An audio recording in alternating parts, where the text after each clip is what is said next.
What's up mga ka-recap? Kung gusto nyo ang mga ganitong content about time travel and sci-fi, huwag kalimutang mag-subscribe at i-like ang video na ito upang magganahan ako sa pag-upload ng mga bagong videos at sabay-sabay tayo mag-enjoy. Halika, simulan na natin! Nagsisimula ang pelikula sa isang makabagong lipunang Hapones sa hinaharap. Ipinatupad ng pamahalaan ang isang masalimuot na pambansang patakaran na tinatawag na Red Threads of Science. Ayon sa patakarang ito, kapag ang isang tao ay umabot sa edad na 16, itinatakda ng gobyerno ang kanyang magiging romantikong kapareha. Pinipili ang mga magkapareha matapos ang masusing pagsasaliksik tungkol sa parehong panig, tulad ng kanilang mga libangan, ugali, pamilya at iba pa. Pangunahing layunin ng batas na hikayatin ang matagumpay na pag-aasawa at labanan ang patuloy na pagbaba ng birth rate na nagbabanta sa kakulangan ng lakas paggawa sa Japan. Sa paglipas ng mga taon, napatunayang mabisa ang sistemang ito dahil halos 100% ng mga kasal na inayos ng gobyerno ay nagbubunga ng mga anak at mas bihirang humantong sa diborsyo. Ang tanging kahinaan ng batas ay kung minsan ay umiibig na ang mga tao bago pa sila mag-16 at ayaw nilang makialam ang gobyerno sa kanilang buhay pag-ibig. Sa ganitong mga kaso, ang mga sumusuway sa itinakdang kapareha ay nahaharap sa mga parusa at nababawasan ang kanilang mga pribilehiyo bilang mamamayan. Ang pangunahing tauhan ng pelikula ay isang masayahing estudyante sa high school na nagngangalang Aoy. Malapit na siyang mag-16 kinabukasan at labis ang kanyang pananabik na makilala na ang magiging pag-ibig ng kanyang buhay. Masayain ang lahat ng kanyang mga kaibigan para sa kanya dahil matagal na rin nilang hinihintay na umabot sa edad na 16. Ngayong gabi, eksaktong alas 12, makakatanggap si Away ng federal na abiso na naglalaman ng mga pangunahing impormasyon tungkol sa kanyang itinakdang kapareha. Hindi siya mapakali sa paghihintay at halos buong araw ay hindi mapalagay. Habang pauwi, nakasalubong ni Away ang kanyang matalik na kaibigang kababata na si Yuto. Pinagkaguluhan siya ng mga babae sa paaralan dahil isa siya sa mga pinakapoging estudyante. Gayunman, walang interes si Yuto sa kanila dahil matagal na siyang umiibig kay Away. Madalas niyang subukang ipagtapat ang kanyang nararamdaman, ngulit palagi siyang umatras dahil sa sobrang hiya. Masaya na siyang manatiling matalik na kaibigan ni Awoy, ngulit ngayong malapit na itong makahanap ng taong mamahalin, natatakot si Yuto na maglaho ang kanilang pagkakaibigan. Habang nagkukwentuhan sila tungkol sa iba't ibang bagay, pabirong binanggit ni Yuto na si Awoy ang una niyang hinalikan. Napunta ang eksena sa isang flashback noong sila ay nasa elementary pa. Sa isang taonang programa, gumanap si Yuto bilang prinsepe. Samantala, si Away naman ay ginawang wildflower lamang. Gustong-gusto niyang maging prinsesa, kaya sa kasugsudan ng dula, hinila niya si Yuto at hinalikan ito. Hanggang ngayon ay tinatawanan pa rin nila ang pangyayaring iyon. Sa sumunod na eksena, nagdiriwang si Away ng kanyang kaarawan kasama ng kanyang mga magulang at tiyuhin sa kanilang bahay. Kahit ang kanyang mga magulang ay excited din sa abisong darating sa loob lamang ng ilang oras. Nagkakilala rin ang mga magulang ni Awoy pamamagitan ng programang itinakda ng gobyerno, ngulit nananatiling binata ang kanyang tiyuhin. Matagal na itong isang paksang iniiwasan ng lahat, kaya hindi na ito inusisa pa ni Awoy. Kalaunan, binigyan siya ng isang damit na sinuot niya sa pagtulog. Habang lumilipas ang oras, lalo siyang kinakabahan hanggang sa tumawag si Yuto. Nagkita sila sa labas at iniabot ni Yuto ang regalo niya para sa kaarawan ni Awoy. Isang figurang penguin na babagay sa kanyang kwarto. Kilalang kilala ni Yuto Awoy, pati ang ugali nitong hawakan ng buhok kapag nagsisinungaling. Agad niyang napansin na kinakabahan si Awoy dahil hinahawak nito ang buhok kapag itinatanggi iyon. Para pakalmahin siya, nagpagpasyahan nilang iensayo kung paano niya ipapakilala ang sarili sa kanyang itinakdang kapareha. Nagsimulang magsalita si Awoy tungkol sa sarili niya na nagdulot ng sari-saring emosyon kay Yuto, lalo na dahil nakatingin siya rito parang siya ang kanyang nobyo. Bigla niya itong pinutol at ipinagtapat ang kanyang pag-ibig. Ikinagulat si Awoy. Sinubukan din siyang halikan ni Yuto, ngunit umatras siya sa gulat. Natigil si Yuto at wala siyang nagawa kundi humingi ng paumanhin. Bago pa sila makapag-usap ng masinsinan, dumating ang itinakdang kapareha ni Awoy na si Sokke. Ipinakilala niya ang sarili at inabutan siya ng isang palumpok ng bulaklak. Mas higit pa sa kanyang inaasahan ni Awoy at tunay na gwapo. Nabihag ng kanyang presensya, nakalimutan ni Aoy si Yuto. Binati niya silang dalawa at agad na umalis upang bigyan sila ng oras na mag-usap. Hinarap ni Aoy ang kanyang Prince Charming ng may pananabik, ngunit nagbanggit lamang ito ng oras at lugar bago biglang umalis. Nagtaka siya kung nananaginip lamang ba siya habang pauwi. Kinabukasan nagkita sila sa napag-usapang lugar, isang marangyang restaurante. Doon nalaman na ang ama ni Seokhae ay chairman ng isang malaking ospital at balang araw ay mamanahin nito ang yaman at posisyon nito. Balak din niyang pumasok sa med school. Matalino at ambisyoso siya, ngunit hindi masyadong malurusop sa usapan. Patuloy na nagsasalita si Aoy upang maibsan ng ilang, ngunit makalipas ang ilang minuto ay pinigilan ni Seokhae siya. Inakay na itong lumabas na dahilan upang mamula si Aoy dahil magkahawak ang kanilang mga kamay. Tinanong siya ni Seokhae kung sino si Yuto, ngunit pinutol niya ito bago pa makasagot. Wala raw siyang pakialam kung anong klasing babae si Aoy at itinuturing niya lamang ang kanilang relasyon bilang isang panlipunang formalidad. Kaya kahit pa may iba pang lalaking gusto si Aoy, hindi raw ito ikinakabahan ni Seokhae. Sinubukan ni Aoy na ipaliwanag na hindi siya ganoon katao, ngunit muli siyang pinutol nito. Kinabukasan sa paaralan, naiinggit si Aoy dahil nakakuha siya ng mayaman at gwapong nobyo. Sumasang-ayon si Aoy sa labas, ngunit sa loob-loob niya ay hindi niya alam kung ano ang dapat niyang maramdaman kay Seokhae. Sa sumunod na linggo, nagkaroon sila ng ilang date na hindi nagustuhan ni Aoy. Masyadong mabilis maglakad si Seokhae, kaunti lang magsalita at hindi man lang ningiwi. Dumating pa sa punto na pakiramdam niya ay may nagbabanta kay Seokhae para ligawan siya. Dahil sawang-sawa na, isang araw ay nagbihis siya na parang mayamang babae na kauri ni Seokhae. Sobrang bongga ng ayos niya, ngulit walang komento si Seokhae. Muli niyang sinubukang makipag-usap, ngulit sinasagot lamang siya ng maikling sagot. Tinanong pa niya kung nasabi na sa mga kaibigan ang tungkol sa kanya, ngulit itinuring ni Seokhae na nakakainsulto ang tanong dahil hinding-hindi niya raw gagawin iyon. Umalis si Seokhae sa restaurante matapos ang panibagong bigong date, nawawalan ng pag-asa na kailanman ay magkakasundo sila.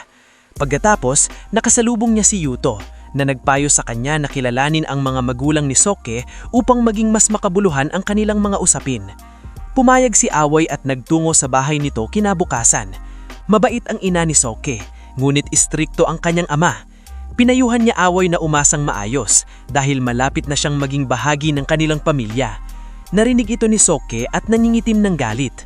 Matagal niyang ayaw ang ama dahil pakiramdam niya ay inaangkin siya nito. Nang nakita niyang ganoon din ang ginagawa ng ama kay Aoy, hindi na napigilan ni Seokhae ang kanyang galit. Ipinagtanggol niya ang kanyang nobya at sinabi sa ama na lumayo rito. Pagkatapos nun, sabay silang naglakad patungo sa hintayan ng bus, nagkukwentuhan tungkol sa maraming bagay. Humingi ng paumanhin si Seokhae dahil pakiramdam niya ay hindi siya sapat kay Aoy. Sinabi naman ni Aoy na halos wala pa siyang alam kay Seokhae, ngunit dahil ipinagtanggol siya sa harap ng kanyang ama, nakasigurado siyang mabuti itong tao, o baka galit lang talaga siya sa bastos ni ama. Dumating ang bus ni Aoy, ngunit hinila siya ni Seokhae at hinalikan, hindi siya pasakay. Umalis ang bus habang patuloy silang naghahalikan. Kinabukasan, sobrang saya ni Aoy. Nagpasalawat siya kay Yuto sa payo kahit hindi iyon nauwi sa inaasahang paraan. Iwasan nilang pag-usapan ang naging pagtatapat ni Yuto at nagtuon sa mas magagaang pag-usapan. Ilang araw na lang at kaarawan na ni Yuto at makikilala na rin niya ang itinakdang kapareha. Mulit dahil hindi siya ganoon kasaya, sa sumunod na date ni Seokhae at Aoy, dinala siya sa isang tindahan upang bumili ng scarf na regalo kay Yuto. Pagkatapos, pumunta sila sa aquarium, ngunit hindi maganda ang pakiramdam ni Seokhae. May pakiramdam si Seokhae na may kakaiba. Napansin ni Aoy na nasiselos siya kaya inakap niya si Seokhae dahil ang pagsiselos ay nangangahulugang gusto siya ni Aoy. Ngumiti si Seokhae sa kanya sa unang pagkakataon at naghalikan silang dalawa. Sa sumunod na eksena, ibinigay ni Aoy ang scarf kay Yuto. Ikinuwento niya ito na nakausap na niya ang itinakdang kapareha, ngumit nakatira siya sa ibang bahagi ng bansa kaya napagpasyahan nilang magkita sa tag-init. Dahil wala namang plano si Yuto para sa kanyang kaarawan, naisip ni Aoy na magandang ideya na isama siya sa mga lakad nila ni Seokhae.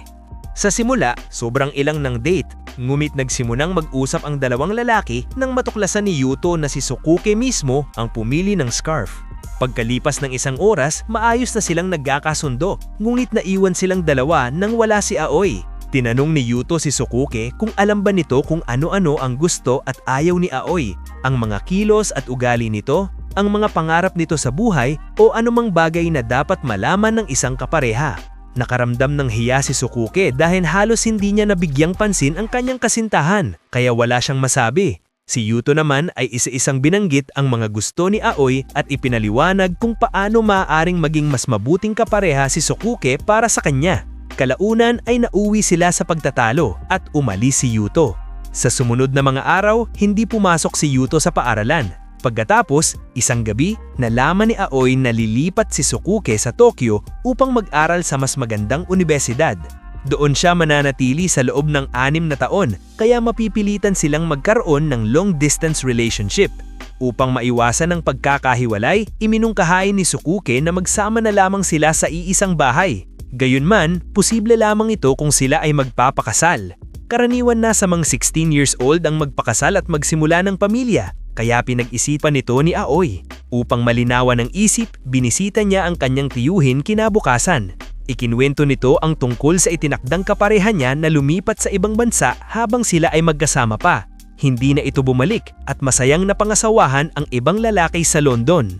Ayon sa kanyang tiyuhin, madali lang tiisin ng mga parusa kung kasama mo ang taong tunay mong mahal.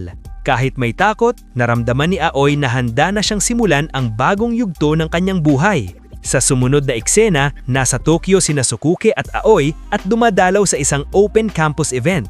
Naiinip si Aoi sa lecture, ngulit nang makita niyang nag-e-enjoy si Sukuke, naging sulit ito para sa kanya. Pagkatapos ng lecture, naglibot sila sa iba't ibang lugar, kumain ng bagong mga pagkain at nag-enjoy ng husto. Sa huli, dinala siya ni Sukuke sa isang lugar at ibinigay sa kanya ang isang maliit na kahon na may compartment na hugis pusa, isang bagay na matagal na niyang gusto. Natuwa si Aoi at lalo pa itong nadagdagan nang makita niya ang singsing ng engagement sa loob. Sinabi ni Aoi ang kanyang yes at nagsimula na silang maghanda para sa kasal.